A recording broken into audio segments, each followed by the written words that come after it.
E aí, pessoal, tudo bem? Eu sou o @dudagarbi. Você pode estar me vendo no Instagram agora, que a gente está fazendo esse ao vivo. Pode estar me vendo no meu canal do YouTube, aliás, inscreva-se. O meu canal no YouTube é Dudagarbi.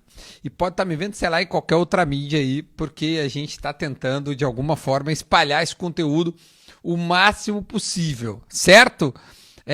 Para quem não sabe, eu estou fazendo lives toda segunda-feira e toda quarta-feira, tá? São lives toda segunda e toda quarta. Na segunda-feira é sempre com alguém da comunicação, alguém que tem muito que falar sobre, enfim, sobre a comunicação em geral, jornalistas ou, enfim, influenciadores na comunicação. E na quarta-feira, com ídolos gremistas, a gente já está fazendo uma cara já faz 2 meses, quase 3 meses, e muita gente já passou por aqui. E eu tenho muito orgulho disso. É, um deles é o Jardel, que eu tô vendo que tá aí comigo. Então, um beijo pro Jardel, esse cara maravilhoso. O Jardel tá na live, então um beijo para ele. O Jardel foi um dos caras que eu entrevistei. A última entrevista foi com o Douglas, era na quarta-feira passada. E essa entrevista, eu tô sabendo, viralizou. Você pode rever essa entrevista no meu canal no YouTube ou aqui no meu IGTV, tá tudo lá. As que eu consegui gravar estão todas lá, então fiquem à vontade para poder dar uma olhada e, enfim, e curtir lá, tá bom? Essa é a ideia. Hoje a live é com o Peninha. Hoje a live com o Peninha, Eduardo Bueno, o Peninha. A gente sabe que o Peninha tem uma história, conta muita história, mas a história dele é uma história extremamente rica. E a gente vai contar essa história hoje, como eu tenho feito com todo mundo, trazendo muita informação e tudo sobre a pessoa que a gente conversa, certo? Vamos ver se o Peninha já está na live. Já está na live, eu vou adicionar ele lá. Deve estar entrando aí. E aí a gente vai entender. Ah, moleque! E aí? Como é que tá, meu? Acertei o botão! Acertei o botão! Tá perfeito. Eu quero saber como é que tá a tua conexão. Tu tá escutando bem? Deixa eu ver como é que tá teu Tô, tá som. tudo bem. Apesar, porque tu sabe que com a idade a pessoa vai piorando a audição, a visão, o olfato, né? Vai piorando. Eu quero saber onde é que tu tá agora, neste momento, que eu quero que tu fique com a internet perfeita pra gente poder te entrevistar, meu. Porque tu tá me ouvindo bem, porque tá meio quadriculada aí a Eu tô. parada. Então Tá, tá, eu tô na ótimo. minha casa, aqui do lado da porra aqui que transmite. Eu acho que espero que esteja bom. Tá, maravilha. Essa é a ideia. Peninha, bom, a gente conversou um pouco antes e eu pedi para te trazer coisas sobre a tua carreira. Eu não quero que tu fale sobre o conteúdo que tu já espalha lá nas tuas redes, seja Instagram, seja YouTube. Eu quero que tu fale sobre a tua trajetória, que é uma trajetória extremamente rica e eu acho que é muito legal isso porque eu acho que não sei se muita gente sabe sobre a tua história. E eu quero saber do início, como é que tu começou, porque tu é jornalista formado, tu acabou mudando um pouco o rumo da tua carreira lá pelas tantas, mas eu quero que tu comece lá em idos dos anos 70, já que tu é um velho e a gente sabe que tu não é que tu não ferve na última aí. Vamos lá, quando é que tu Na começou, primeira. meu, no jornalismo, cara? Tá, antes a primeira coisa que eu queria dizer, além de te agradecer, tal, tudo que eu queria era fazer uma live contigo, inclusive assim, ninguém tem feito live durante essa pandemia, uma coisa nova, é a primeira que eu estou fazendo, estou muito feliz, foi uma ideia muito original da tua parte, obrigado. A segunda coisa que eu queria fazer é o seguinte, eu achei maravilhoso te ver tu e o Douglas pelado, cara, numa foto, eu tava te esperando. Como vocês estão lindos. Onde é que é aquilo? É no Carandache? É numa sauna? O que é aquilo? Aquilo é Lindo, lindo. um vestiário em Ah, Capão da Canoa, num jogo que ele fez no verão, e nós tiramos ah, pelados nus, gostei. próximo a um chuveiro que a gente Gostei muito. foi isso aí. Gostei muito. Então, começando do início. Obrigado. Primeiro, em 1958, apareceu uma estrela enorme no céu em Porto Alegre. Inclusive, daí reis magos vieram até a cidade. A estrela apontava para o Hospital Moinhos de Vento. E eu nasci de mãe virgem. Foi uma concepção imaculada, foi uma coisa espetacular. Aí eu vivi os meus primeiros 33 anos e fui crucificado, renasci. Não, eu nasci em Porto Alegre em 1958, tu acredita? Mas é legal porque 2 dias depois que eu nasci, o Pelé fez aquele gol contra o País de Gales, sabe? Aquele que ele dá um chapéu no zagueiro. Foi o jogo mais difícil daquela Copa de 58, né? Copa que, aliás, é importante ressaltar, o Brasil ganhou jogando de azul, né? Porque agora, ainda mais que essa camiseta da CBF foi totalmente poluída, eu já achava meio feio, mas agora com essa gente horrorosa saindo na rua com essa camiseta, ficou pior ainda. Mas eu ganhou 58 e tal. Eu nasci aqui e fui para São Paulo. Na verdade, isso é importante. Claro que eu sei que a gente vai falar da minha carreira, mas é que para mim foi super importante, sabe? Porque em 63 eu me mudei para São Paulo e a minha infância e início da adolescência foi em São Paulo. Isso é um lance legal, sabe? Porque o gaúcho tem esse papo, o gaúcho isso, o gaúcho aquilo. Cara, mas tem um lado que o gaúcho é maravilhoso, é legal, é óbvio, eu sou gaúcho, sou gremista, tem esse sotaque, mas tem outro lado, cara, que o gaúcho é um tosco, assim, sabe, cara? E meio arrogante, meio, sei lá, cara, pra mim, assim, embora eu também seja tosco e arrogante, não tô dizendo que eu não sou, mas deu um molho pra mim, sabe? Ter estudado em São Paulo. Aí eu voltei para Porto Alegre, e o Grêmio já fez 4-0 no meu primeiro Grenal. Também é bom, o Grenal do Hepta, fui Hepta, papapá, papapá. Aí, era apaixonado por futebol, e achava Zero Hora o pior jornal do mundo. Hoje ela é só o segundo pior jornal do mundo, porque eu tô lá, né? Não, tô brincando. Mas a Zero Hora era, de fato, muito ruim. Uma coisa que eu queria falar, não sei quanto tempo a gente tem, mais de 4 horas, né? Quanto tempo a gente vai falar? A gente tem assim, ó, geralmente as minhas lives têm 1 hora e 15, tá? Tá bom. Eu gostaria de passar até os dias atuais.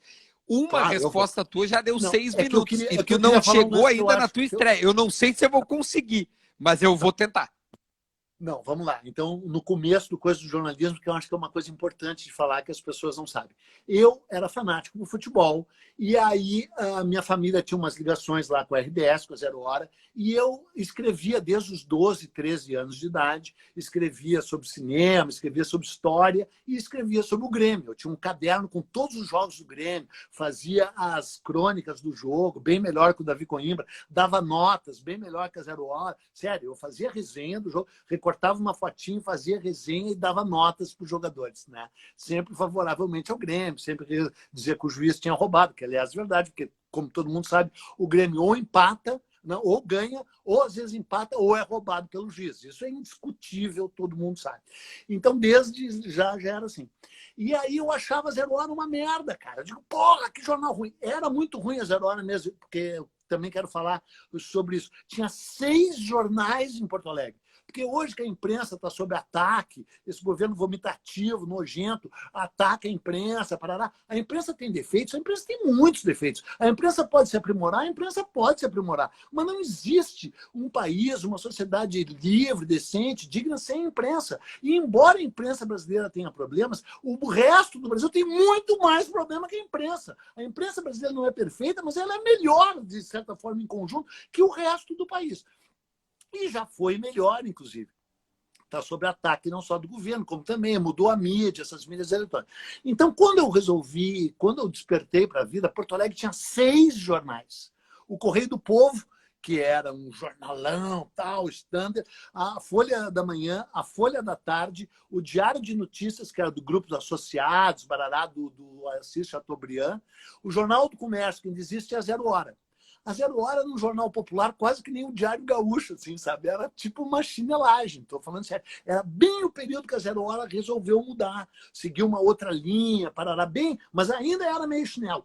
E eu achava uma bosta, mas eu tinha ligações, assim, e achava que era colorado, porque todo mundo sabe que é a IVE, a imprensa vermelha. Por exemplo, quem é que não sabe que o Davi Coimbra é colorado fanático? Quem é que não sabe que tu é gremista, mas tem uma tendência a ser, às vezes, meio colorado? Todo mundo, cara. O único cara que não é colorado nunca sou eu, entendeu? E aí eu li aquela coisa ali, pá, que coisa mais manipulada. Sério, não é piada, é essa parte. Eu disse, tenho que escrever para defender o Grêmio.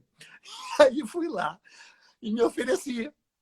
E como a família lá, éramos amigos, lá, meu pai era amigo, aquelas coisas de burguês, na real, de burguês, entrei.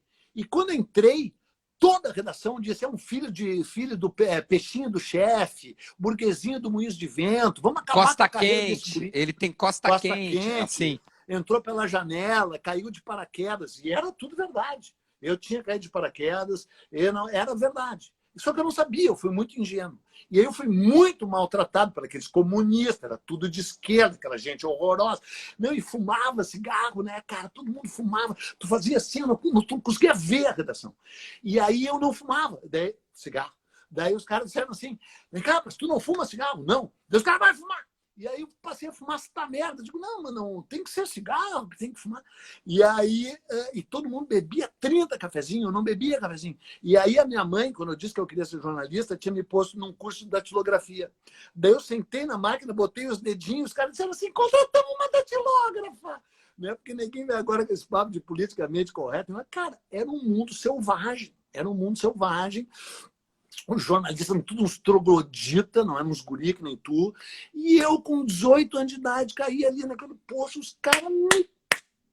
E eu fui salvo pelo seguinte, eles me trataram muito mal e disseram, tu não vai durar um mês aqui. E realmente me trataram muito, muito mal. Tudo que eu escrevi era uma merda, rasgavam, jogavam fora, faz de novo. E eu pedi desculpa de cara. Tu entrou na editoria de esporte? De esporte, entrei direto no esporte. Tá, beleza. Mas me botaram no esporte amador. Uma pergunta aqui. Na tua respiração aí, para ver se eu consigo. Sim. É uma pergunta que eu já selecionei aqui.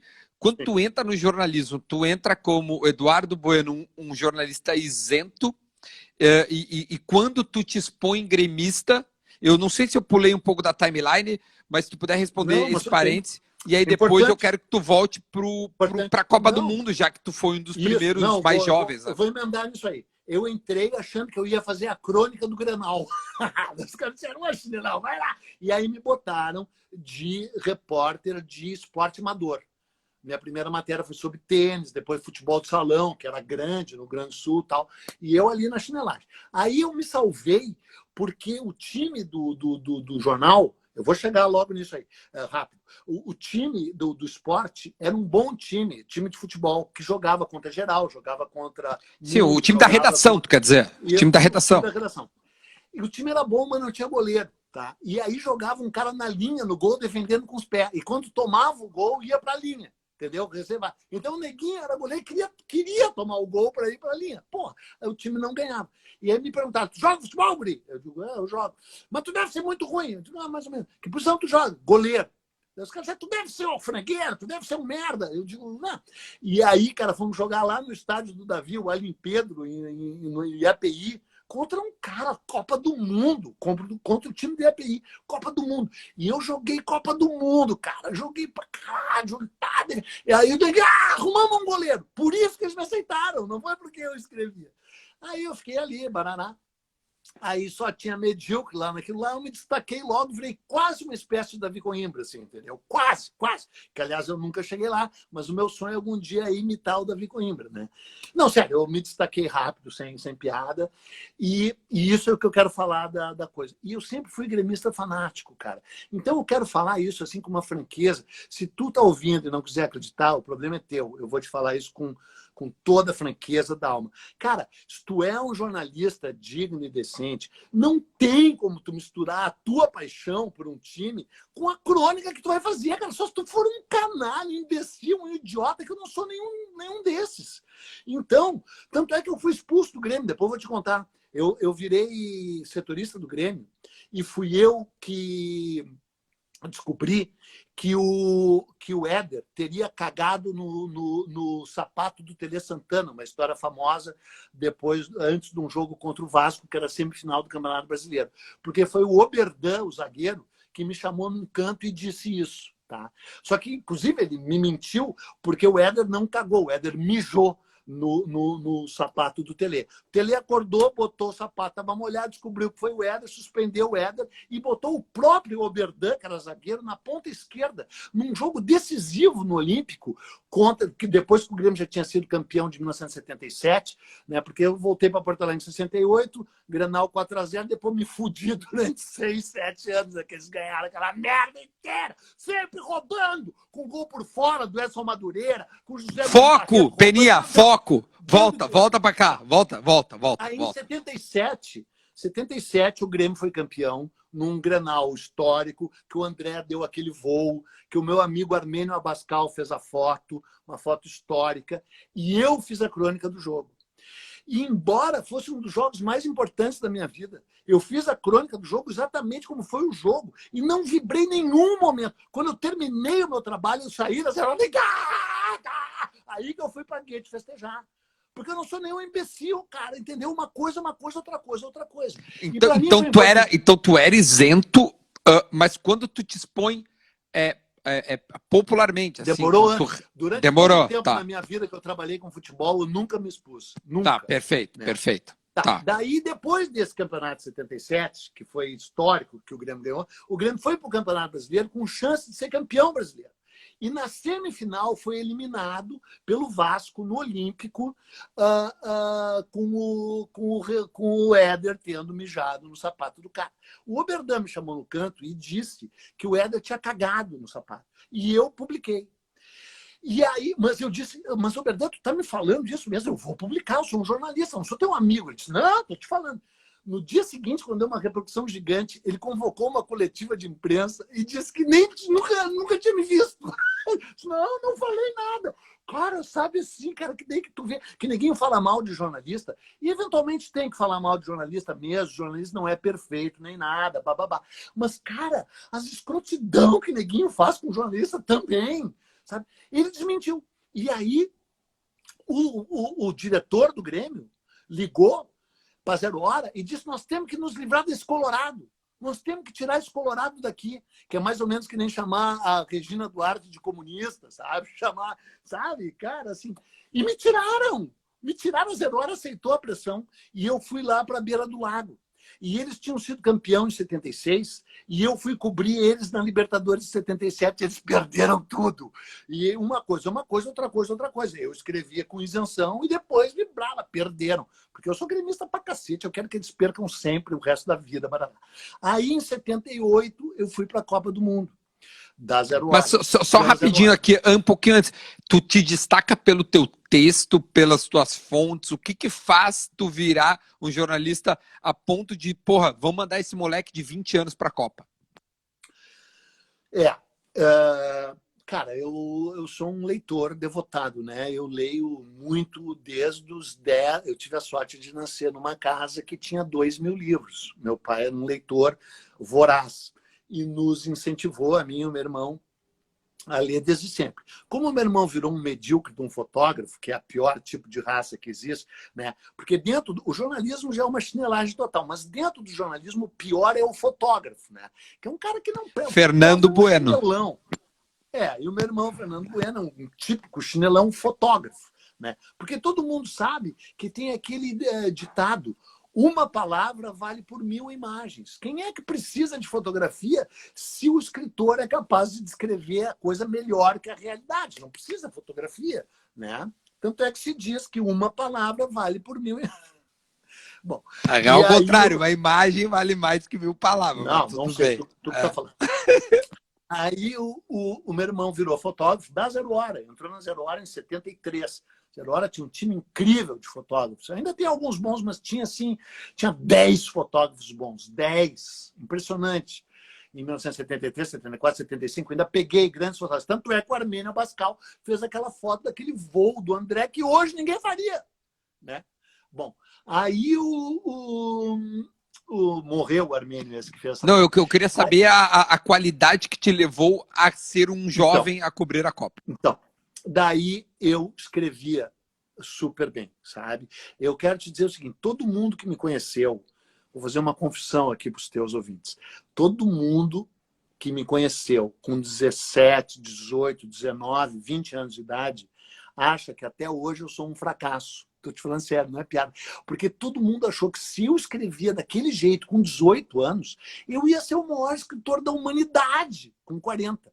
O problema é que eu já nasci no topo, e daquilo eu não passei. Então, eu escrevia bem mesmo, sério, sem brincadeira, bem. Só que, assim, entendeu? Não que a minha vida seja um fracasso, que não é, né? A minha vida é um sucesso. Só que ninguém achou que eu ia ser o Bob Dylan, cara. O cara disse, mas esse guri é um gênio. Deixa eu pegar aí, porque cara, eu separei muitos assuntos, muitos mesmo. Cara, tu tem muita coisa interessante, tô falando sério.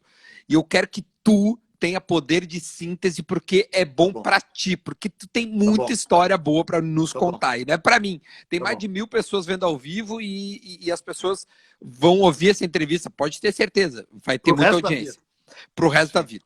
Porque é o seguinte, tu falou aí da tua escrita, da maneira que tu escreve, tu leu bastante. Então eu vou dar uma pulada. Eu quero que tu Tá. diga qual foi o momento que tu percebeu que o jornalismo não te servia e sim ser escritor, tá? Por que tu optou por este encaminhamento de carreira? E depois disso, óbvio, eu tenho inúmeras perguntas sobre a tua carreira como escritor. Mas Tá. qual foi o ponto? Qual foi o estalo que falou assim, cara, eu vou deixar de ser jornalista de um veículo que é grande, significativo, repercutir e tudo mais, para investir na carreira de escritor? Então, eu fiquei na Zero Hora, cobri essa Copa, né? E aí a Zero Hora era muito chinelo mesmo, sabe? Na Copa, nossas diárias era um terço. A minha diária era US$ 80, a cara do Globo era 350 do meu lado. Eu digo, eu não vou ficar mais nessa chinelagem e tal. E aí eu fui convidado para ir para a TV Globo. Entendeu? E aí eu fui para a TV Globo, daí nesse caso, que é isso que eu estou te falando. Quando eles me contrataram, eu fui para a TV Globo com 19 anos de idade, ganhando, se fosse hoje, R$ 100.000. R$ 100.000. Era assim, eu era repórter, era uma, assim, 80 no mínimo. Era assim, tu não acredita. Porque só tinha uma vaga para repórter especial. Não era para eu ganhar isso, era para eu ser repórter C. Mas daí, repórter C não tinha vaga, repórter B não tinha vaga, repórter A não tinha vaga para repórter especial. Me botaram de repórter especial. Foi um erro. Os erros são sempre favoráveis a mim. Então eu ganhava, cara. O meu pai era vice-presidente da União de Bancos. E eu ganhava, o meu pai era um ricaço, eu ganhava quase a metade do meu pai com 20 anos de idade. O velho não acreditava e eu pisoteava nele, né? Porque naquela época tinha aquela coisa de conflito de geração, não tinha arrego, né? Pai e filho, papapá, depois que eu fiz as pazes com os meus pais.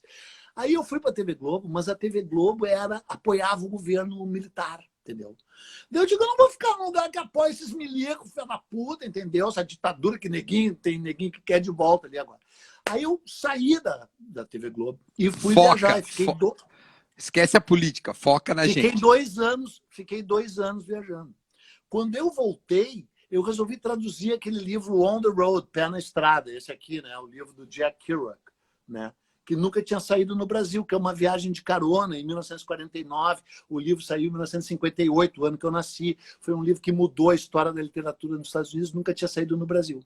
Aí eu traduzi esse livro, e quando eu traduzi esse livro, foi a primeira vez que eu fiquei famoso, sabe? Isso é uma matéria enorme sobre mim na Veja, tal, foi em 83.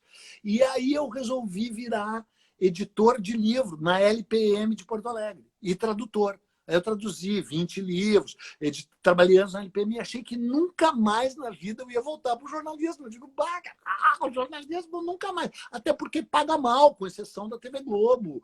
Paga mal, tal, bababá, né? E da TV Globo nunca iam me aceitar de volta, depois de eu ter saído cuspindo, né? Se bem que depois aceitaram, como tu sabe que a gente vai chegar lá. Aí eu larguei até a LPM e fui morar no mato, sabe? Assim, numa de hippie, né? Minhas filhas nasceram no mato, a gente ficou morando lá numa comunidade, plantando erva cidreira, erva marcela, erva mate, erva que não mate, né? Plantava assim, tinha um herbário. Ervas. Um herbário, um herbário. Sim. Pra chá, né? Em que momento, eu não sei se eu tô pulando, cara, eu tenho Não, mas daí muita eu vou te pergunta, sério. responder. Tá, Daí vai. o Augusto Nunes, aquele falecido jornalista, Sim, sabe esse que sim, morreu faz pouco? sim. Ele descobriu que eu morava no mato, em Gramado. E aí o jornalista pensa assim, cadê aquele tal Peninha que todo mundo achava que ia ser o máximo? Ah, parece que está no mato. Como assim? Ele mora pelado no mato, com cachoeira, com as filhas. Daí, coitado, vamos melhorar a vida dele. Convidado para me fuder, me levaram para o Estadão. E eu aceitei, porque era assim, o cara... a minha vida era muito boa em Gramado, mas eu não tinha dinheiro para comprar nem a 0 hora. Eu não tinha... Sim, a minha vida era ótima, mas a gente não tinha dinheiro para nada. Só plantava o que comia, papá não tinha dinheiro. Nem queria dinheiro de tão hippie. E aí o cara me convidou E aí, se fosse hoje, assim, me ligou, imagina, eu ganhava R$ 1.500 por mês. Estou falando sério, se fosse hoje. Hoje, R$ 1.500, 2.000, nem isso, 1.500. O cara me liga, quer vir aqui pro Estadão? Tá, quanto? 35 pau. Porra, era o que eu ganhava 2 anos. Aí eu digo, porra. Aí eu saí do mato e fui para São Paulo de volta, em 1989. Aí, em 1989, fiquei lá. E em 92, o Augusto Nunes foi convidado para voltar para Zero Hora. Para mudar, que a Zero Hora era um horrível. E continuava sendo horrível. E aí, é verdade, foi aí que ela começou a melhorar, graças a esse cara, que hoje virou um bolsonarista ridículo, patético, né? Mas foi um cara muito importante na história do jornalismo, na história da Zero Hora, bababá. E ele me convidou para vir junto. Eu digo, não, Porto Alegre, Zero Hora, eu não vou. Mas daí, cara, me ofereceu assim, sei lá, uma grana, porque ninguém acha que a Zero Hora paga mal, mas paga mal só para cara que nem tu. Para os importantes que nem eu, paga bem. Para a gente da chefia, para o Fetter, sabe? O Fetter, inclusive, eu ouvi falar, ele me pediu para não comentar, mas eu ouvi falar que ele ganha 200 pau. Enquanto os teus ouvintes aí sabem que tu ganha no máximo 3.000, né? Que, aliás, é muito para tua bola. Não, cara, porque eu faço 3.000 é tipo pagar para ti 30. Tipo, é muito pouco, tá louco? Exato. Aí parece tu que o volta... Potter ganha 1.800. Né, isso, ele não chega a 2. Aí tu volta a Porto Alegre, Eu tô gostando que tu tá conseguindo fazer uma timeline interessante, porque depois vem as perguntas sobre mais pontuais. Então segue na tua timeline para mim, por favor. Então daí eu volto para Porto Alegre, isso que eu vou dizer. E aí, cara, uma vez um cara chegou para mim e disse assim, aquele vagabundo do Augusto Nunes. Eu me avancei no pescoço do cara e digo, olha, tu chama o cara do que ele quiser, menos de vagabundo, porque o cara é workaholic, sabe? Tipo aquele jornalista paulista, Hélio Gaspari, Minocarta, outra história, outra escola de jornalismo, sabe? Jornalista 24 horas por dia, sabe? Assim, claro, é uma profissão muito neurótica, o jornalismo diário, se tu quer fazer de verdade. Se tu quer fazer jornalismo de verdade, tua vida pessoal não existe, tu é jornalista 24 horas, sabe? Tem fonte, liga, telefona, papapá, né? E eu quero dizer no sentido, não só... A tua vida também já é bem movimentada, do Potter também, atua como jornalista esportivo e tal, mas tu é, assim, editor, se todos os assuntos do mundo tu é responsável, sabe? A pandemia, os protestos nos Estados Unidos, questões ambientais, questões sociais. Cara, tu é editor, eu fui editor-chefe da Zero Hora, né? Editor executivo e depois um período editor-chefe. É um pesadelo. E aí eu fiquei trabalhando com esse Augusto Nunes, que era uma máquina de trabalhar, né, cara? Porque também, né, só jogava dopado, era mais fácil para ele trabalhar, né, cara? O cara não passava no antidoping, assim, de jeito nenhum, né? E eu disse, Augusto, relaxa. E aí sim. E aí eu não aguentei mais. Chegou uma hora que eu digo, meu chapa aqui, ó, não dá para segurar essa onda. E aí era perto do descobrimento do Brasil. Faltavam 2 anos. Não, primeiro foi o seguinte, os Mamonas Assassinas morreram. E o empresário... Cara, porque assim, eu separei. Tu escreveu a biografia dos Mamonas e tu tem o teu grupo de livros sobre o descobrimento do Brasil, que é onde tu te populariza. Posso dizer isso? Claro. É isso. Eu queria saber isso. Quando é que tu percebeu que contar a história do Brasil poderia ser um salto de qualidade na tua carreira e tu popularizar essa história? Então, quando eu não aguentava mais na Zero Hora, morreram os Mamonas. Aí o empresário deles me ligou e disse, eu quero que tu escreva a vida dos Mamonas Assassinas. Eu digo, tu tá brincando, cara. Eu nunca nem ouvi essa bosta dessa banda, imagina. Sou um cara sério, Bob Dylan, Lou Reed, David Bowie, Led Zeppelin, pelo amor de Deus, não vai vir com Mamonas Assassinas pra cima de mim. E daí o cara disse... Não, que pena, porque eu tenho aqui 200 mil para quem for escrever o livro. Minha Brasília Amarela, eu peguei só pelo dinheiro, só 100%, e pedi licença do jornal, e me apaixonei pelos Mamonas Assassinas, me orgulho do livro, é meu primeiro livro. Uma história deles, um pequeno bastidor, tu consegue ser sucinto? Claro, um pequeno bastidor. Eles resolveram criar uma banda, porque eles não conseguiam comer leite condensado. Eles moravam na periferia da periferia de Guarulhos. Eles moravam na periferia de Guarulhos, que quer dizer a periferia da periferia. Guarulhos é a periferia de São Paulo. Eles moravam na periferia. As mães eram diaristas, os pais eram guardador de carro. Eles não tinham puto, os caras não tinham nada. Eu morei na casa dos pais deles. Os pais deles eram pessoas incríveis. Sabe aquele verdadeiro brasileiro? Tipo a mãe daquele menino que morreu agora, do Miguel, tu vê ela falando, né? Aquela mulher. Sabe, o verdadeiro brasileiro. O brasileiro classe D, trabalhador, que acorda de manhã, que batalha, honesto, sabe? Que tu... honesto, digno, decente, sabe? Nesse país imoral, nojento, repugnante, sabe? As famílias deles eram incríveis. Tanto é que, vou te contar uma pequena história. Eu estava num hotel ótimo, aquele ali perto do aeroporto Deville, sabe? Perto do aeroporto Guarulhos. E eles, que não tinham ideia do que era no hotel, diziam, não fica em hotel, imagina, vai ficar num hotel. Achavam-se que o hotel era uma merda. Fica aqui em casa. E as casas deles eram uns barracos, era uma merda, uma comida horrível, umas camas horríveis. Eu dizia, não quero incomodar, eu quero ficar no hotel. Eu estava num hotel do cacete, eu estava na suíte ainda, eu briguei a me pagarem a suíte. Eles disse, não fica, é muito impessoal, o hotel fica aqui em casa. Aí uma noite eu dormi na casa dos caras, assim, é foda, Brasil, né? Brasil profundo, Brasil verdadeiro. Escrevi o livro, me orgulho do livro. E aí eu digo, não vou voltar para Zero Hora de jeito nenhum. E aí eu digo, cara, faltam 2 anos para o descobrimento do Brasil. Eu era apaixonado por história desde os 10, 12 anos de idade. E eu percebi que tinha uma porta para contar a história do Brasil de um jeito que as pessoas não contavam, porque o Brasil tem uma produção historiográfica de historiadores de alto nível, muito boa, muitas coisas boas mesmo, mas de uma leitura árdua, difícil, e ainda tudo meio marxista, assim, né, cara? Um viés de esquerda, assim, que bababá, que às vezes enche o saco, né? Muita coisa boa, mas tu tem que fazer uns exercícios respiratórios para ler. Ou os livros didáticos do colégio, que são uma merda, aquela porra que tu estudou. Eu digo, cara, tem que ter um caminho do meio. Entendeu? Tem que ser uma coisa que seja uma história narrativa, uma história com fluência, uma lúdica, história escrita com um texto jornalístico, com pitada de vida pessoal, o que come, o que bebe, quem que come, trepam, não trepam, roubam, não roubam, quem é quem, onde é que está o dinheiro, que tipo de gente era, vomita, não vomita, faz cocô, não faz cocô, tal. E aí eu tinha muito livro, tinha um conhecimento razoável sobre isso e muito conhecimento para expandir para a coisa. E aí saí do jornal, gastei todo o dinheiro que eu ganhei de indenização e aí consegui o maior incentivo que eu preciso para escrever. Fiquei duro de novo, não tinha um puto tostão, não tinha nada. Aí eu digo, bom, eu vou ter que escrever. Aí me sentei ali, escrevi o livro.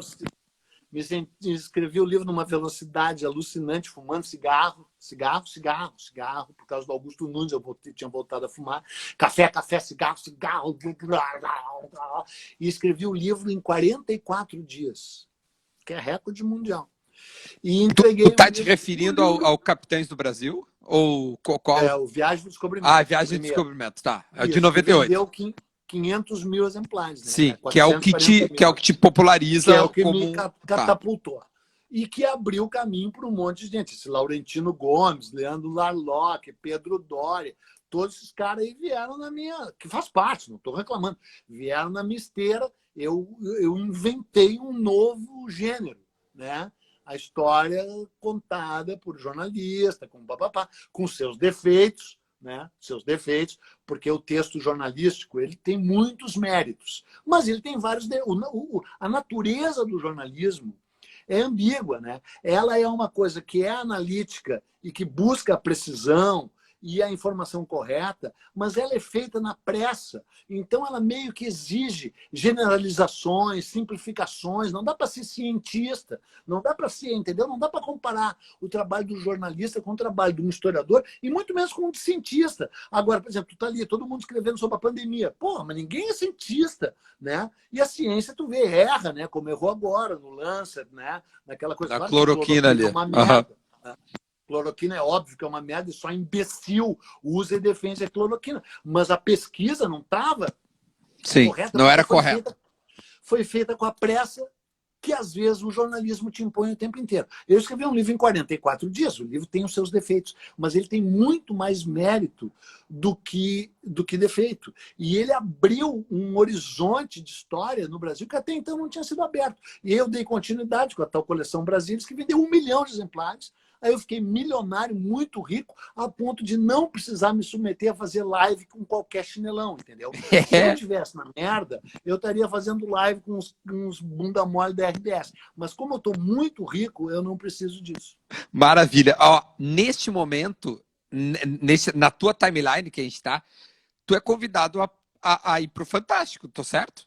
A fazer esses teus livros virarem tiras ou programetes de 10 minutos contando a história. Como é que foi a tua ida ao Fantástico? E isso te populariza ainda mais, né? Isso tu faz tu chegar em lugares onde tu dificilmente alcançaria com apenas escrita.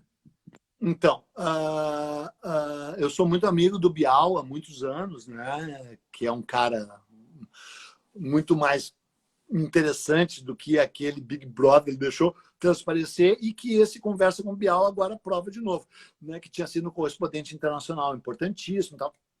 A gente se conhecia e era amigo desde 79. Né? 79.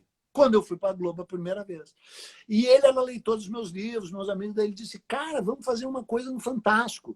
Eu digo, cara, por mim até vamos, mas quero dizer o seguinte, cara, eu não deixei boa impressão nessa empresa aí, porque eu saí ainda dizendo, esta merda, vocês são capacho de milico, eu nunca mais volto para esta merda assim. Da Zero Hora eu também saí assim. Quando eu fui embora da Zero Hora depois da Copa. E tu tá de volta, né? Quem te lê, né? Tá lá. Mas são eles que me chamam. A Globo me chamou e ele que me chamou. Eu sei, é porque às vezes, né? Também. Não, eu aceito pelo dinheiro, mas eles que me chamam. Eu não vou lá pedir, por favor, posso voltar. Nunca pedi. E aí, nunca pedi. E aí o Bial apresentou o projeto. Mas, cara, foi assim. O resultado final eu acho muito bom.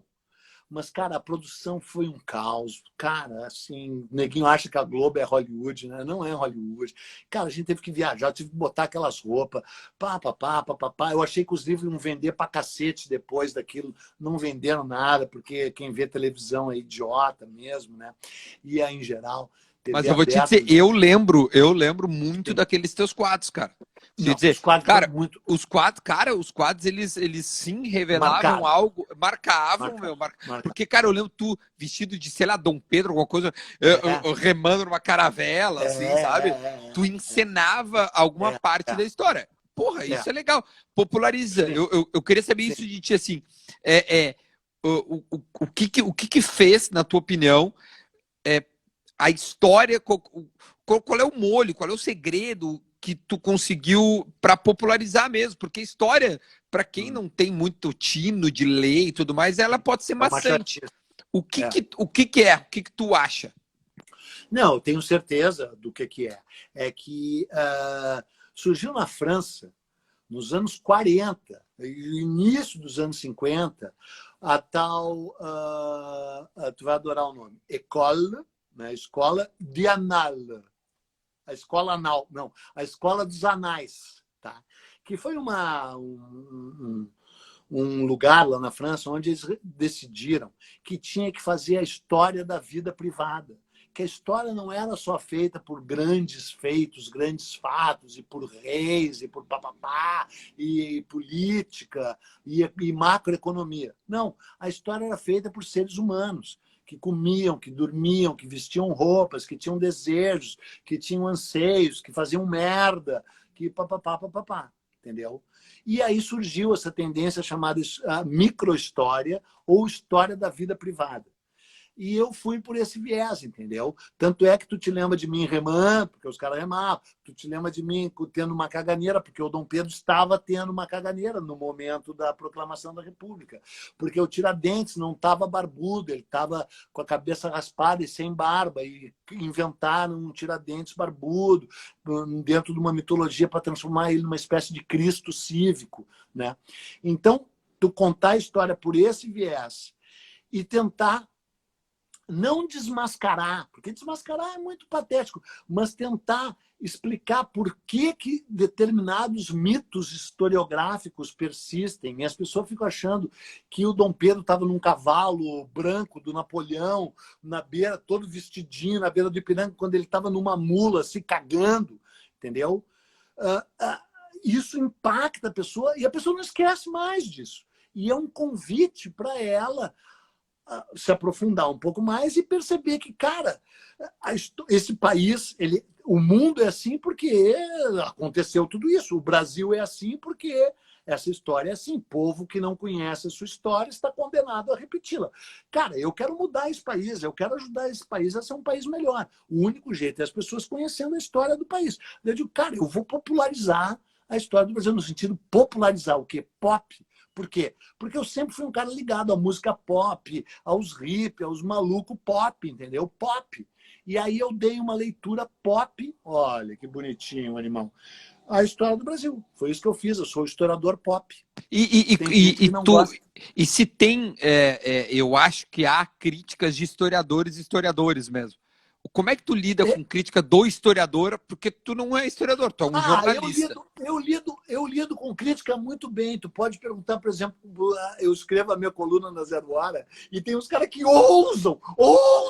Porque é o seguinte, eu bloqueei comentário eletrônico porque esses canalha só usam Facebook, né? Essa gentalha bolsonarista, repugnante, nojenta, que tem que voltar para o esgoto de onde saiu e nós, assim que saímos de casa, vamos fazer eles voltar para o esgoto de onde eles saíram. E se os petistas tiverem que voltar para o esgoto junto, voltam para o esgoto também, porque tu fala isso, eles dizem, deve ser petista, deve ser de esquerda, que vão para o mesmo esgoto de onde não deviam ter saído. Aí ninguém manda crítica assim para mim, porque me obrigaram a pôr o e-mail. Eu reajo muito bem à crítica, eu chamo para duelo, eu mando do tiro não. Mas, então, bom, mas pontualmente papo, sobre historiadores que assim, então, esse cara é jornalista, quem ele pensa? O texto dele é raso, sei lá. Surgiu. Só que é o seguinte, não tinha nome, não tinha cara. Era assim, a academia. A URGS não gosta do Peninha, o que é verdade. Aí eu fui descobrir com um cara lá que fez uma tese sobre mim, que é tudo uns esquerdista colorado. Tomara que esteja ouvindo. Uns esquerdista, marxista, colorado, cagalhão, vermelho, que nós da Geraldo Grêmio pisamos em cima deles. Colorado cagalhão, colorado petista e marxista cagalhão. Não vieram com a cara deles. Não, porque eu propus, vamos debater, porque eu sei o que o meu trabalho significa. Vamos debater. Aí não tinha a academia, a URGS não gosta do Peninha, a PUC não gosta do Peninha, a Unicamp não gosta do Peninha, que é verdade, surgiu, só que não vi uma pessoa. Eu digo, eu quero uma pessoa, não para um debate histérico, que nem às vezes eu sou, para um debate equilibrado, verdadeiro. Aí o que aconteceu? Todos os grandes historiadores do Brasil, que tem nome, que tem cara, todos saíram em minha defesa. Lili Schwartz, Melo Del Priori, Ronaldo Vanfas, que era o consultor da coleção, Nicolau Shevchenko, Evaldo Cabral de Melo, Alberto Costa e Silva, todos disseram, olha, o cara não é historiador, o livro dele não é historiográfico, o livro dele tem os seus defeitos, como eu sempre soube que tinha, mas o livro dele tem méritos enormes, porque atraiu as pessoas, e o livro cita as fontes, o livro manda você ler. Que nem o meu canal no YouTube, que talvez a gente vai falar, eu termino os episódios dizendo, tem que ler. E não tem que ler a mim, tem que ler os outros, tem que ler 4 ou 5 para formar a tua opinião. Então, voltando àquele ataque histérico, estou ainda esperando que esses cagalhão da URGS, esses cagalhão da PUC, que afastam as pessoas da história em vez de atraí-los, que fazem as pessoas odiar a história em vez de gostar, que é um bando de esquerdista que, por certa forma, atraiu e chamou essa gentalha repugnante de direita, que é muito pior do que eles, muito pior, nem se compara, né? Esses caras de verde e amarelo no Parcão são muito piores, isso é a escória da humanidade. Mas foi a partir deles que também esse outro lado teve força. E aí, doutrinação, não sei o quê. Existiu doutrinação mesmo. Só que a doutrinação que esse grupo agora quer fazer é muito pior. Então, prefiro a doutrinação de esquerda, óbvio, né? Mas é isso. Só que é o seguinte, é preciso... Só Respira. É preciso ter um cara equilibrado que nem eu. É preciso ter equilíbrio, ponderação, respeito pela diversidade, entendeu? Só o equilíbrio é que... Só o equilíbrio, só o equilíbrio. Amor? Tá aí ouvindo? Ela tá aí. Maravilha. Olha só, eu queria que tu falasse agora como é que tu te aproximou dos caras do Cacete Planeta? Porque em algumas oportunidades que a gente já teve de conversar, tu sempre cita algumas passagens tuas, assim, de íntimas com os caras do Cacete Planeta, que eu não sei se quem está nos vendo, a gente está com 1.630 pessoas nesse momento vendo a gente. Legal. O Cacete Planeta foi também um marco, não sei se é de jornalismo, mas de entretenimento na Globo. Cara, Totalmente. sim, e Totalmente. a Terça Geniais. Nobre, uma vez por semana, eu me formei vendo os caras, Geniais. eu achava eles Geniais. puta referência. Como tu Geniais. te aproximou deles? Então, eu sempre quis ser um dos caceta, né? No auge deles. Eu digo, cara, quando é que esses caras vão me descobrir? Quando é que esses caras vão me descobrir? Aí aconteceu duas coisas. Eles são muito letrados, né? Todos eles veem muito. Inclusive o meu patrão, Marcelo Madureira, o meu canal não é meu, né? O meu canal é meio que dos caceta. É do Marcelo Madureira e tal, bababá. Eles que me convidaram, a ideia foi deles. O nome é do Marcelo Madureira, não vai cair no Enem, foi ele que deu o nome, ele que sugeriu que eu fizesse. Claro, o estilo é meu, os temas são meus, eu tenho liberdade total. Mas ele que deu a ideia original, sabe? Então, eles são muito letrados, muito. Todos eles leem muito, muito, né? Que é o que diferencia as pessoas. Tanto é, não sei se tem 1.600 pessoas aí, eu quero dizer o seguinte, o Duda Garbi não lê nada, não sei nem se sabe ler. E aí, pelo O menos mais a louco, gremista. o que eu mais sei, que eu acho que é É ler. entretenimento e futebol, é onde eu mais leio. É por isso que eu concordo muito contigo. Eu acho que assuntos assim realmente históricos, se eu tivesse, eu vejo muita série, mas não é o suficiente, né? É ler mesmo, né? É consumir. É um, Ler. dois, três, cinco, 10, 15. Não adianta, é isso Pena que faz que, a por base, exemplo, né? futebol. Futebol daria livros maravilhosos, tem muito pouco, né? Tem muito pouco. Tem esse aqui, ó, a história do. Dá para ver ali, ó, a Ah, história eu da sei. Gama. É, Eu que escrevi isso aqui, eu ó. sei, tem história. Ai, olha o Não, tem tamanho dessa inúmeros. trolha aqui, né, cara? Não, Tem mas, a por exemplo, história de todos. eu li o Guardiola, eu li Pirâmide Invertida, eu li do Então, Eduardo Galeano, eu li são, coisas de futebol, claro, mas eu te claro. confesso, cara, perto de ti, perto, de, sei lá, de Não, mas cara eu com o vi. Davi, é óbvio, é É. difícil. Não, mas a gente meio que vive disso. Tu vive disso aí, do futebol, e não precisa esse nível de leitura, tu tá lendo o que interessa. E eu vivo de ler, eu fui pago para ler uma época da minha vida. Eu era pago para avaliar se o livro valia ou não valia ser publicado. Então, ser pago para ler é o máximo, né? Mas daí os cacetas, né, leram o meu livro, Brasil, uma História. E aí começaram a me procurar. A gente se conhecia de passagem da Globo e eu dizia, cara, eu quero ser um dos caceta. Tá? Mas daí é incrível, e isso é muito legal que eu vou falar agora.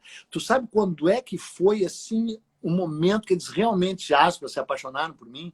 Foi aquele meu livro sobre o Grêmio. Grêmio Nada Pode Ser Maior, que abre com aquela 2005, frase, né? futebol, arte é coisa de viado. É uma coleção, né? Que grandes escritores escreveram sobre seus times. Tanto é que eles contrataram um historiador, eu, para escrever sobre o Grêmio, um time que tem história, e contrataram um humorista, o Luiz Fernando Vinícius, para escrever sobre um time que é uma piada, o dele. Né? Aí o Washington Oliveira escreveu sobre o Corinthians, o Mário Prata sobre o Palmeiras, é incrível, o Rui Castro sobre o Flamengo, o Aldir Blanc sobre o Vasco. Pô, uma coleção incrível. E eu escrevi um livro sobre o Grêmio, que sem piada agora, cara, se tu quiser achar, tô falando sério, foi considerado o melhor livro da coleção, juro, juro. Que é um livro, porque é o seguinte, quando eu vi que eu ia competir com o Luiz Fernando Veríssimo, eu digo, tô fudido, né? O cara é gênio, né? E ele escreveu assim nas coxas, esse livro, e eu dei tudo, cara. Entrei dopado, com o campo embarrado, dei com a Kahneman, sabe? Kahneman, dei voadora, chute, pontapé. Eu botei tudo, botei full force. E o meu livro ficou do caralho, cara. Sério, meu livro ficou demais. E os caceta leram. E o livro é muito engraçado. Porque o livro conta a história do Brasil toda pela ótica do Grêmio. E todas as Copas do Mundo pela ótica do Grêmio.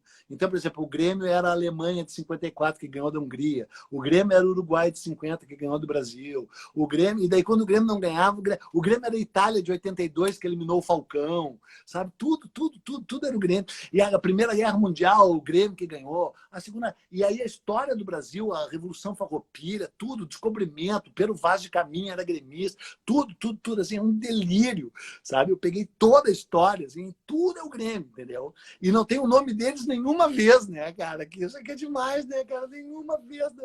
Eu chamo de municipal uma hora. O municipal. o Esporte Clube Municipal. E aí os caceta pira. E eles são tudo fanáticos do futebol, né? Inclusive a gente já teve uns aí.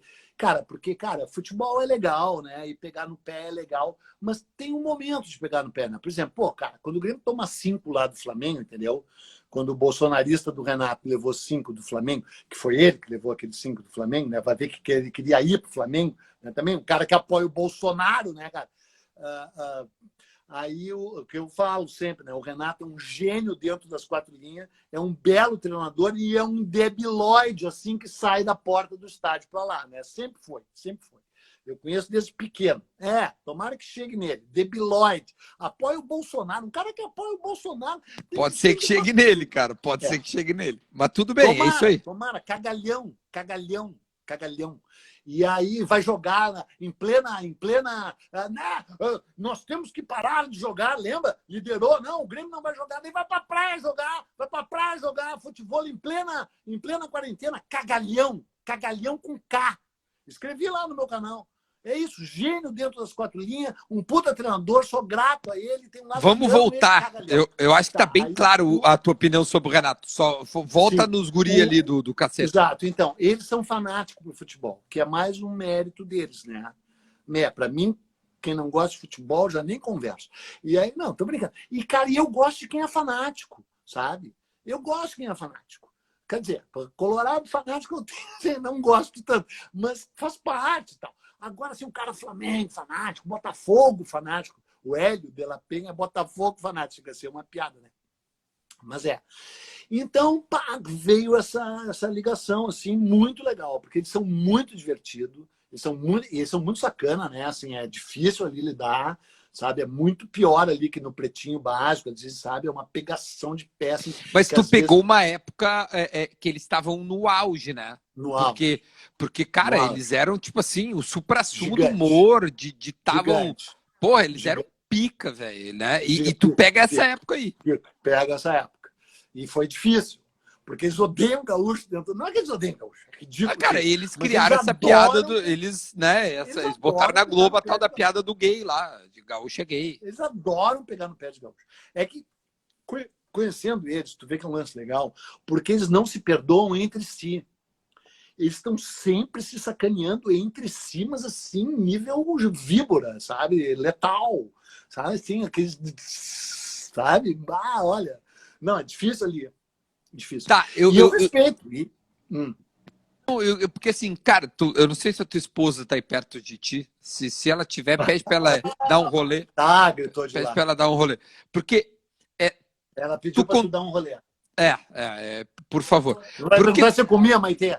Não, nem é tá. chegar na Maitê. É o seguinte, porque tu passou por diversos lugares, conhecer muita gente, mas eu quero um bastidor da vida de Eduardo Bueno, vírgula, ô Peninha, exclamação. Tu te lembra desse jornalista que fazia assim? Exclamação. O que tu pode contar de bastidor? Porque tu tem uma história aqui com o Bob Dylan, em que tu tem acesso a ele e várias coisas. O que dá para contar de mulheres? Eu quero mulheres, entendeu? Eu quero algo meio fuxico neste momento. Meu amor, posso falar tudo sobre mulheres, meu amor? Pode, viu? Pode. Então, por favor, vamos lá. Momento caras, momento contigo, sei lá o quê. Um pouco disso, de mulheres. Eu vou falar porque a Paula já sabe. Porque eu sou um livro aberto, conto tudo. Cara, eu tive uma namorada na Alemanha, cara, que era uma mina tão inacreditável. Ela chegou a ser recordista europeia de bungee jump. Ela era guia de montanha, cara. Ela levava as pessoas lá no topo do Mont Blanc. E a gente se conhecia. E a mina era uma deusa. O William Vac, que ele disse, o Peninha namora a mulher mais linda da Europa. E o Ivan Piero Machado aqui, só que o Ivan nem se lembra, né, Paulo? O Ivan não fuma maconha, mas não se lembra de nada. Eu fumo e me lembro de tudo, especialmente do que não aconteceu. O Ivan não fuma e não se lembra de nada. Mas uma época o Ivan me disse, onde é que apareceu essa mulher, Peninha? É um fenômeno. Tanto é que a mina não tem celular, não tem e-mail, não tem nada. Porque eu fico procurando, a minha mulher deixa, eu reprocuro todas as minhas ex-namoradas. Tudo. Reprocura ou não reprocura, meu amor? E por que tu citou a Maitê? O que tu teve com a Maitê? Não, eu não tive nada com a Maitê, a não ser de uma enorme amizade. E aí a gente fez aquele maravilhoso Extraordinários, né? Que era o Chico Sá, o Paulo Miklos, a Maitê, eu e um caceta por vez, né? Durante a Copa do Mundo, um programa muito diferenciado, né? Um programa onde realmente as pessoas eram tipo extraordinárias, em cada um do seu modo, né? O Paulo Miklos, inclusive, era incrível porque ele não dizia nada e quando ele dizia era assim, tá, sabe? Uma banda sempre tem o calado, né? O Charlie Watts no Rolling Stones, o Ringo Starr nos Beatles, né? Sempre tem um meio abobado, assim. E aí o abobado, pá, quando o abobado fala, o abobado acaba com assim, né? E o Paulo Miklos era esse, eu era o palhaço histriônico maluco, o Chico Sá, um cara de porra, Chico Sá, né? E a Maitê, que fazia a loira burra, né? Com muita propriedade, inclusive. E a gente apresentava para ela a bola. Ó, Maitê, isso aqui é a bola. E teve uma que eu me lembro que é sensacional, cara, que é verdade. Ela tá aparecendo um jogo assim e aparece o juiz de amarelo. E ela diz assim, quem é aquele ali de amarelo? Né? Flamengo e Grêmio, estou inventando. Um time rubro-negro, outro time azul, tricolor e um cara de amarelo. E ela diz, quem é aquele cara de amarelo? Eu digo, tu não sabe, Maitê? Ela disse, não. É o capitão do time. O cara, quando ele que nem no vôlei, quando o cara é muito bom, quando ele é muito melhor, ele tem que usar uma roupa amarela para o adversário saber que ele é melhor. Tá. Ah, mas isso é injusto, porque daí vão marcar. Eu digo, Maitê, mas é que é assim, a vida é injusta, tal. Foi uma decisão da. E quando tomaram essa decisão? Eu digo, a semana passada. E ela. Ou ela Ela acreditou, acreditava, ela ficava. Como é que surgiu a escolha do casting, assim? Como Então, é que te cara, isso ligaram? Como é que foi? Tipo, a gente quer fazer isso. isso foi uma ideia incrível do Raul Costa Júnior, né? Que é o cara que era diretor da RBS aqui, que virou o grande diretor do Sport TV e que agora está em Miami, lá em Alfredo. Sabe, aquela mesma cidade que eles ficam chamando de Orlando, mas o nome verdadeiro da cidade é Alfredo. Mas adianta tu morar num lugar que chama Orlando, cara. Esse Fetter não está nos vendo, né? O cara mora num lugar que chama o Diego Casagrande. Olha as pessoas que moram naquele lugar lá, cara. Cara, olha aqui, ó. Eu preferia morar. Olha aqui, cara. Eu preferia morar em Guarulhos que morar em Alfredo. Tô te falando. Tá bom, Maravilha. mas aí o E Raul Costa aí Júnior. o que era um gaúcho, aquilo que eu falei antes, né, cara? Os gaúchos têm um lado, era bom saber, né? Assim, grosso. Os gaúchos são uma mistura de Filipão com Dunga, assim, né, cara? Que tal? Agora, uns grossos, o rude, se acham, tal, arrogante. Mas tem uma coisa de competência, de lealdade, de decência no meio do Brasil aqui, que, né? Fala e daí aquilo que falou é. Claro que eu estou generalizando, claro, mas assim, tem um lado que é isso aí mesmo. E aí, no jornalismo, tem uma tradição de jornalistas gaúchos impressionante. E a TV Globo, o chefão do tamanho que nunca existiu, que é o Schroeder, colorado, desgraçado, porque eu digo que é a IVE, né, a imprensa vermelha, né? É o chefão, é gaúcho. E tem um monte de gaúcho lá. E o Raul Costa Júnior, que era diretor da RBS TV aqui, foi levado para o Sport TV pelo próprio Choreira, fez uma coisa impressionante, inclusive saiu no New York Times, que a cobertura que o Sport TV dirigiu das Olimpíadas de 2016 foi a maior cobertura da história das Olimpíadas até hoje, com o nome dele, sabe? E na Copa de 2014, eu estava em casa aqui pensando, puta merda, cara, vai ter uma Copa no Brasil. E eu, que sou o famoso Peninha, que daí estava fora do jornalismo, porra, vou dançar da Copa, eu não vou comprar ingresso, né? E não vou ver a Copa, cara. Pô, não vou poder torcer contra o Brasil, porque eu torço contra o Brasil assim, cara. Porque agora que essa gente horrorosa, não sei se eu já falei, essa gente imunda, horrorosa, que deveria estar no esgoto, esses bolsonaristas imundo, essa escória da humanidade, tá com essa camisa do Brasil, para mim não é novidade, porque eu sempre odiei a camisa verde e amarela, odiei. A única vez que o Brasil foi decente foi quando usou aquela camisa azul, aquele manto azul. Aliás, eu tenho que abrir um parênteses. Tu sabe essa história do manto azul? Como é que foi a final contra a Suécia? Eles era igual e eles não tinham, né, a camiseta. Eles tiveram Sim. que ir Não, atrás. não, E não, não. aí eles A Suécia era compraram. dona da casa e E era aí ele amarela. E o E não Brasil podia tinha repetir a perdido de camiseta, né? branco a Copa de 50 e de 54 e tal. E estava ganhando tudo com a amarela. E chegou no jogo final, tinha que trocar a amarela pela azul. E os jogadores, tu sabe, boleiro, tudo supersticioso. Então, cara, acho que o que define um jogo é a cueca da sorte, a meia da sorte, o lugar onde tu senta, o que tu diz, o jeito que tu pega o copo. Não interessa, Renato. Renato, não interessa, não é tu que ganha jogo, quem ganha jogo é a cueca da sorte, cara. O lugar que tu senta no sofá, se a almofada tá na posição certa, isso é o que interessa. E eu sou assim mesmo, pode perguntar para mim, total, 100, 200%. E os boleiros também são, né? E aí tinham que trocar a Tu deve ter camiseta. ido no banheiro várias vezes naquele 5-0. Não é possível, tu não ficou no teu lugar, é isso? Bom, mas Cara, o passou. o segundo gol foi culpa minha, que eu fui mijar e quando eu voltei estava 2-0, aquele gol do escanteio que foi o gol que mudou tudo. Eu sou o culpado. Eu sou o culpado. Bom, eu e o Renato, bolsonarista, cagalhão. E aí A camiseta do Brasil. o Vicente de Paula Machado, acho que é esse o nome, que era o chefe da delegação, um gênio, chegou e disse o seguinte: os caras da FIFA disseram, o Brasil não vai poder jogar de amarelo, vai ter que jogar de azul. Ele disse, vou dar essa notícia, os boleiros não vão nem entrar em campo. Aí ele reuniu os caras no vestiário e disse o seguinte: tive um sonho. Os caras, sonho.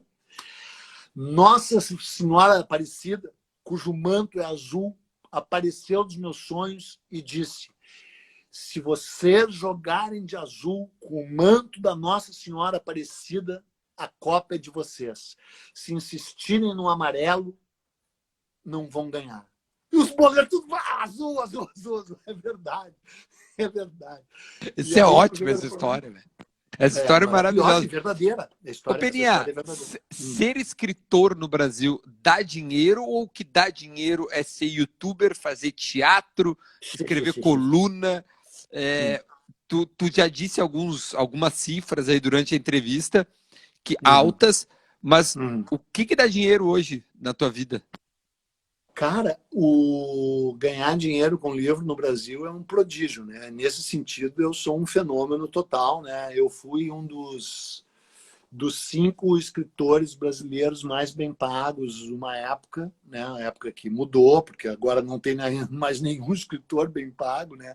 A não ser, assim, um tema que nós não vamos entrar aqui, que tem um monte de escritor que ninguém sabe quem é e que ganham fortunas, que são os autores de livros didáticos, que o governo é obrigado a adotar, adota, e ninguém sabe bem os meios, assim, né? E os caras ganham uma fortuna e tal.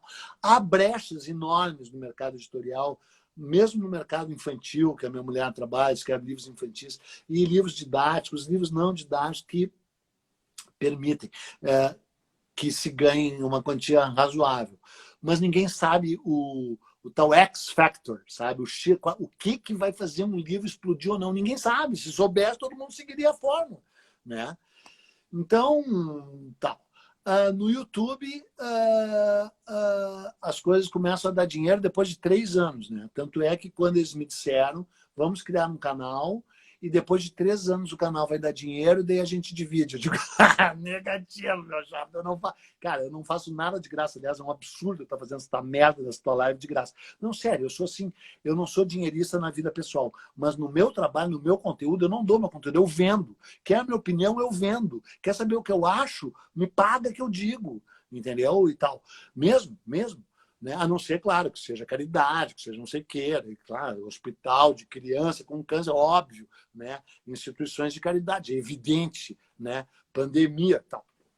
Mas nessa coisa assim, estou fazendo a ti porque tu me encheu o saco para burro e eu vou me livrar de ti. Eu tinha feito para aquele anão do Potter, né? Como eu tinha feito para aquele Potter, que é colorado, que não presta. Aliás, cara, eu assim, tô ficando amigo daquele Potter, cara. Tu tem que me afastar dele, porque ele é colorado. Eu te falei isso no início. Ele é carismático, ele vai te pegar com um que outro presentinho. E assim, isso. quando tu vê, tu tá envolvido. Isso. É um problema. É um problema. É verdade. Os teus teatros, as tuas colunas hoje, e eu não estou sendo dinheirista aqui, eu quero entender da arte, porque escrever é uma arte, cara. O que tu faz é realmente artístico. Olha, teatro, cara, as colunas, quando a Zero isso Hora aí me convidou hoje. para voltar, quando a Zero Hora me convidou para voltar, Eu digo, cara, e aí fez a proposta. Eu digo, não, vocês estão brincando, né? Aí conseguimos fazer um negócio razoável porque envolvia rádio, né?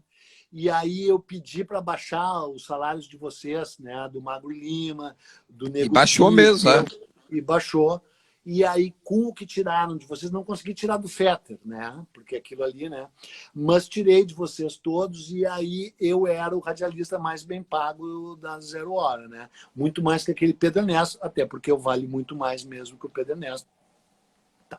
Não, eu consegui fazer um pacote razoável ali, porque, cara, muitos anos de estrada, né? Muitos anos, cara. Eu tenho 40 anos de profissão, cara. 40 anos de profissão. Então, porra, cara, eu também sei o que eu faço, né?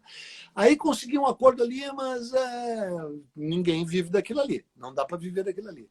As peças de teatro, eu fui considerado assim, um fenômeno, porque eu ganhava, sei lá, tipo assim, 10 mil reais por peça. Que para mim não faz sentido, cara, porque assim é uma peça de 2 horas e meia que me exige muito e eu ganho mais por uma palestra. Eu dou palestra para empresários, às vezes de algumas barbaridades, mas, pô, cara, assim, sabe, eu sei interpretar o Brasil, eu sei dar uma volta ali nos caras, claro que eles não aceitam, nem concordam, e o objetivo nem é esse, com tudo que eu digo. Mas, cara, eu participo legal aí nesse... Aliás, amanhã eu vou dar uma pro Nelson Sirotsky, cara. Pro grupo Tu dele. tem conseguido dar palestras por Skype, Sim, por sim, Teams e sim. tal? A minha mulher que faz tudo, porque tu sabe que eu não sei nem apertar o botão, né? Inclusive, quando tu me É. convidou, eu disse, pelo amor, cara. Foi ela que te ajudou aqui. Foi, foi. Boa, boa, boa, boa, boa. Foi. Eu sou muito troglodita, eu sou horrível, tu sabe. Eu Eu não sei, eu sei, mal sei, eu sei sei. acender a luz. Mal Ô, sei acender. Peninha, algumas polêmicas, tá? Tu teve, assim, eu sei que, eu não sei se esse capítulo, eu sei que tu fala de tudo e tu tá cagando, eu Não, sei não, disso. não tem problema. É que Mas elas foram assim, ridículas. Não podemos falar. o que tu te arrepende e o que tu bate o pé e diz assim, não me arrependo. Por exemplo, eu vou lembrar, mais recente que a gente tava, eu não tava no dia, mas a do Sala de Redação, tem aquela que tu Sim. falou lá do Fluminense, eu acho que os carioca queriam te comer o rabo. O que tu te arrepende, o que pra ti foda-se? Cara, eu só me arrependo de não ter podido perseguir e me vingar de um por um dos que me criticaram. É meu único arrependimento. Não, cara, são três, eu vou falar rapidamente sobre elas. A primeira, que foi grande, daquele site de merda, Catraca Livre, todos foram repercutidos pelo Catraca Livre e pelo Quebrando o tabu. Quebrando Tabu. É. Dois merda. O que esses dois bosta já fizeram pelo Brasil, perto do que eu fiz pelo Brasil? E aí, a pouco, morreu o Gilberto de Menstein. Que pena. Então, assim, o primeiro, os Extraordinários era um programa de deboche, de gozação, papapá, no qual o Chico Sá vivia pegando no pé de gaúcho gay junto com os Cacete Planeta. Eu dou maior força para fazer piada de gaúcho gay, dou mesmo, porque os gaúchos têm um lado machista mesmo, sabe? São o lado Filipão. Tem mais do que fingir que gaúcho é gay. Que coisa ridícula. Gay é gay, não é gay, não é gay. Foda-se. Então, eu acho como piada, como metáfora legal para discutir, sabe, a tosqueira do gaúcho, o gauchismo do gaúcho. Aí o Chico Sá, bababá. Aí um dia lá numa história, eu já estava com os cornos um pouquinho tortos, bababá, a gente estava falando do Nordeste, eu disse, legal o Nordeste, aquela bosta, né? E daí pegaram só essa parte, e pior, o mais louco é que nós estávamos falando da ocupação holandesa do Nordeste, depois que os holandeses foram expulsos do Nordeste. Ainda tinha um viés histórico. E ele disse, os holandeses foram embora, aquela bosta do Nordeste. Pegaram essa parte, a bosta do Nordeste, xenófobo, não sei o quê, não sei o quê.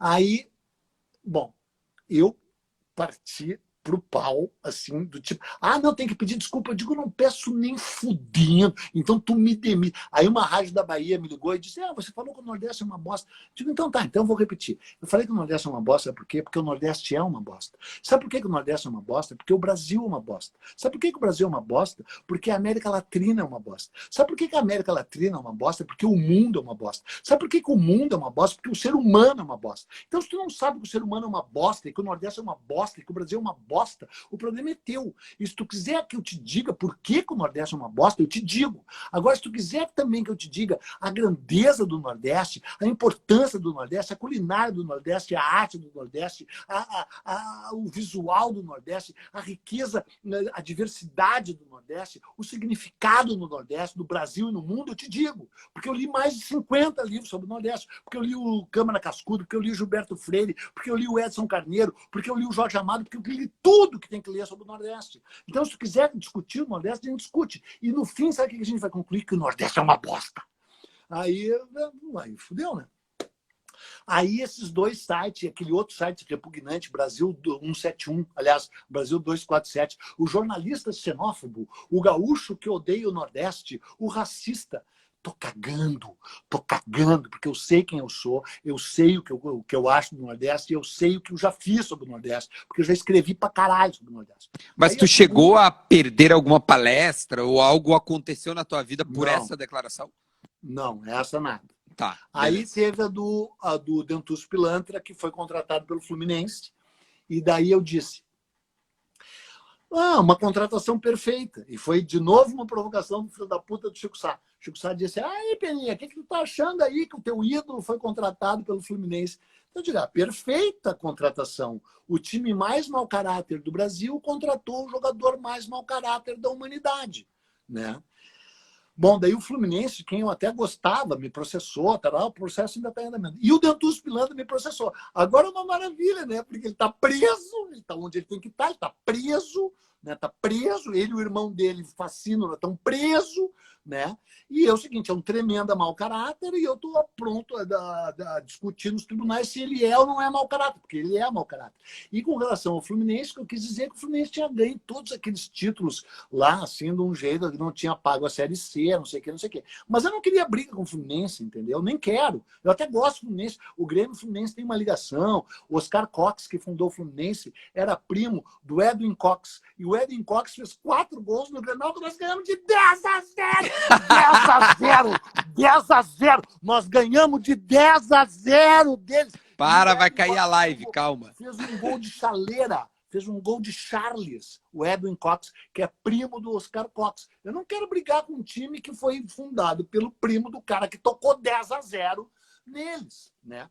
Mas sobre os processos, esse processo do Fluminense ainda está correndo? A Globo que me defende nesse processo. Porque foi dentro da Globo, foi dentro do veículo. Foi dentro do veículo. Tá. Mas com relação ao Ronaldinho, eu tenho 500 advogados que me ligaram, tudo querendo me defender de graça contra esse pilantra aí, né?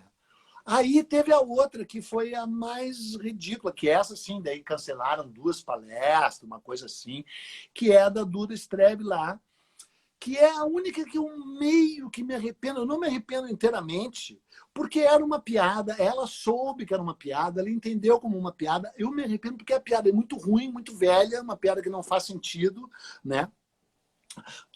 Vai para a cozinha, mas é o seguinte, eu não acho que foi ali uma coisa entre um homem e uma mulher, e não acho que foi assim exatamente machismo. Foi uma discussão entre um gremista e um colorado, e discussão entre gremista e colorado vale tudo.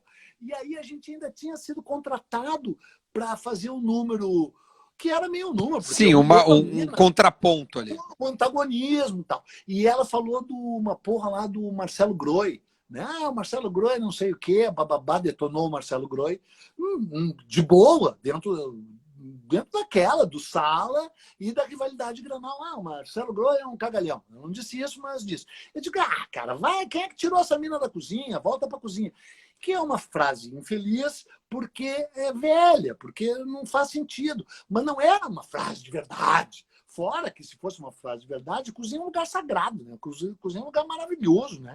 Cozinha é um lugar incrível para se estar. É que, claro, que quando tu manda uma mulher para a cozinha, tem todos 300 anos de machismo, e não tem mais cabimento nesse sentido. O mundo mudou, e mudou para melhor, é óbvio.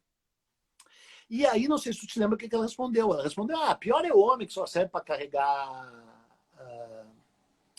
pacote das nossas compras. E aí, na continuação, no dia seguinte, me disseram para pedir desculpa. Eu digo, eu não vou pedir desculpa. Eu não vou pedir desculpa. Eu já pedi desculpa milhões de vezes na minha vida. Eu adoro pedir desculpa. Eu peço desculpa mesmo. Só que eu peço desculpa quando é uma coisa que... Ali era um contexto que não tinha sentido fazer. Ai, Duda, me desculpe. E aí eu fui fazer um pedido de desculpa. E aí me disseram, pede do teu jeito. E aí o meu jeito de pedir desculpa é que foi Não, muito... piorou a situação. É. E Não, o aí que já era ruim ficou pior.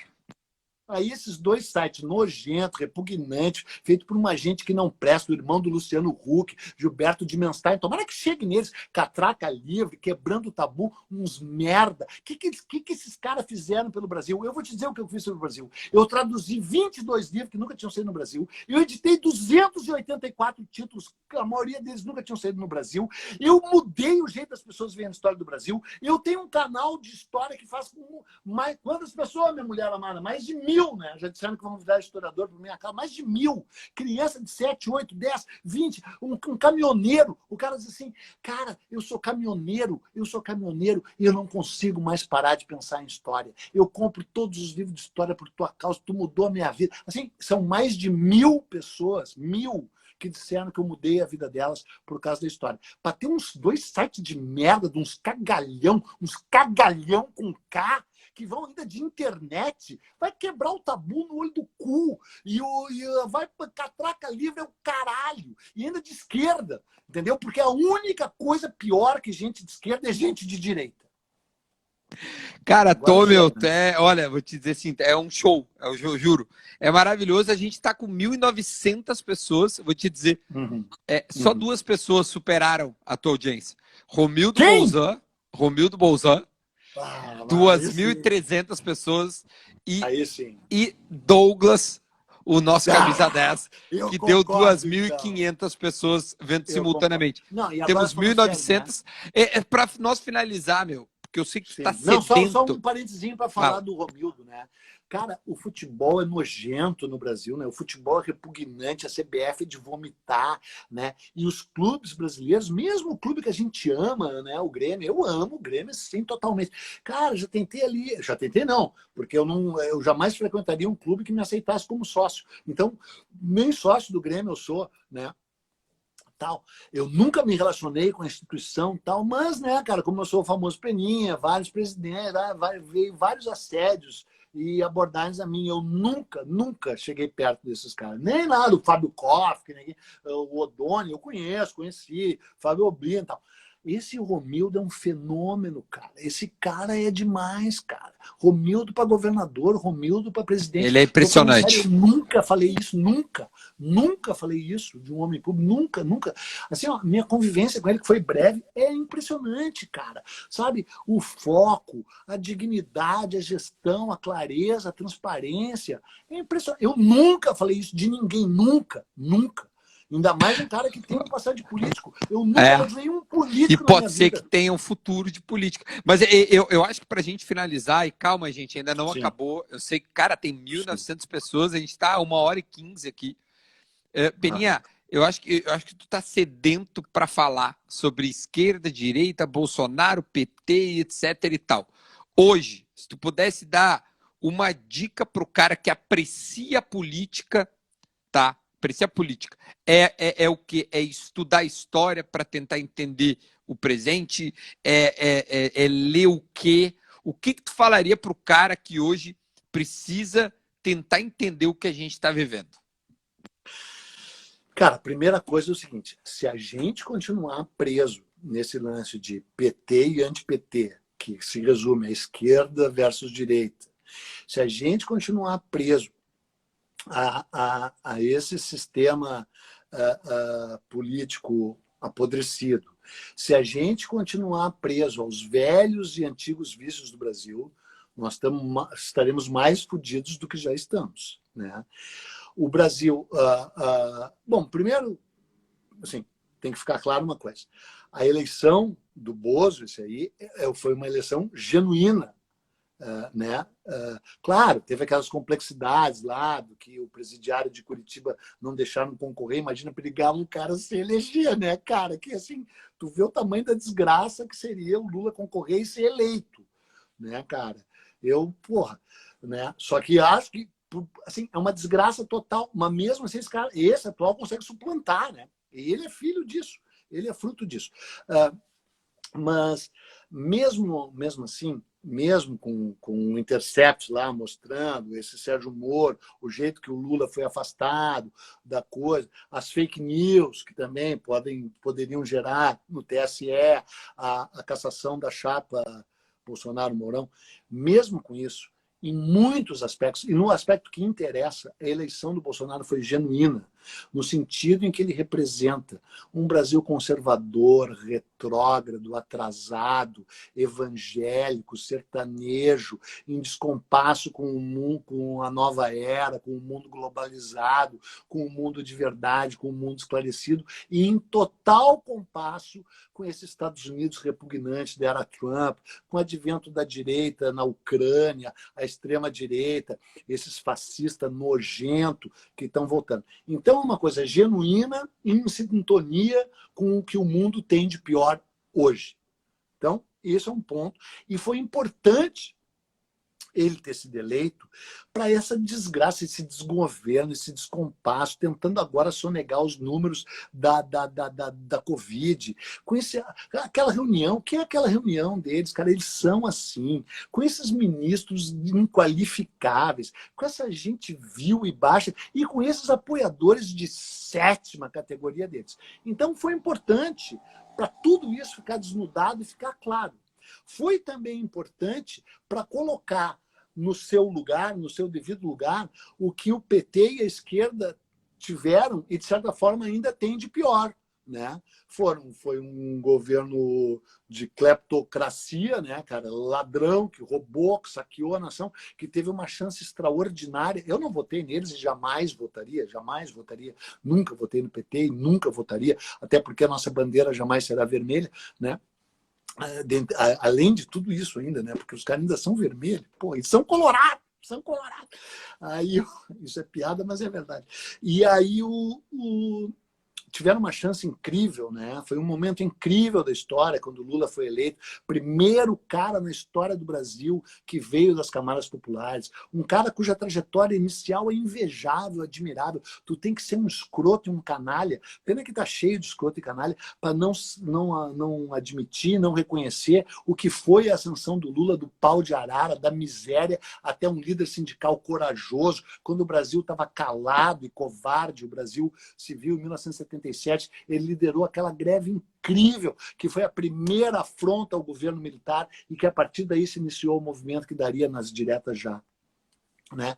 Então o cara tem uma trajetória política de início assim, invejável, admirável, a qual eu nunca apoiei muito, mas que sempre respeitei, até um determinado momento.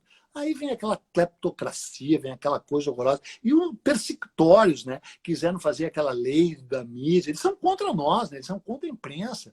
Eles são contra a cultura também. Claro que esses aí são 1 milhão de vezes mais contra. Esses aí são contra a vida. Né? Eles dizem que são a favor da vida porque eles são contra o aborto, eles são contra a vida, esse grupo. Então isso ficou desnudado na frente de pessoas que nem nós, que somos pessoas, especialmente eu, ponderadas, equilibradas. Não, estou brincando, eu não sou ponderado nem equilibrado, mas, cara, pessoas com discernimento. Né? Graças a Deus, os grandes empresários com quem eu falo, grandes mesmo, sabe? Eu falo com alguns dos maiores empresários do Brasil, com essa minha cara e com esse meu jeito, com alguns dos maiores empresários do Brasil. Já escrevi grandes livros sobre história, sobre indústria no Brasil e tal. Os caras me conhecem, me respeitam. Esses empresários já estão tudo... Claro, aquele tucano, aquele velho careca ridículo lá, aquela coisa repugnante daquele velho da Havan, isso aí nem é. O outro que faz o pior hambúrguer do mundo lá, o dono da Smart Fit, o Visage, isso não conta, isso é uma escória. Estou falando dos grandes empresários mesmo, né? Os caras que geram emprego, dinheiro. Todos esses caras estão numa desilusão absoluta com esse capitão reformado aí, né? Porque realmente o cara é a não saída para o Brasil. Então, isso ficou desnudado, isso ficou claro. Se tu quiser saber qual é a história do Brasil, lê um único livro, por exemplo, Os Donos do Poder, recomendo para ti, Raimundo Faoro, que sempre mostrou que o Brasil foi construído à base do privilégio, à base do nepotismo, do clientelismo, de uma elite que viveu a vida sugando e que sempre quis afastar o povo. E nós, claro, classes médias, inclusive, das decisões do poder, da construção do país. E por que meio? O meio de sonegar informação e educação. O Brasil sempre apostou na ignorância. Sempre apostou na ignorância. O Brasil, desde Portugal, proibiram as universidades, proibiram a imprensa, no sentido de prensa, não do só jornalismo.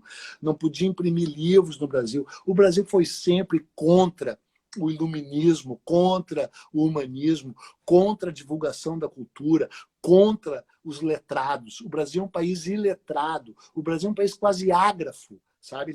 Ele tá aquém da idade das letras.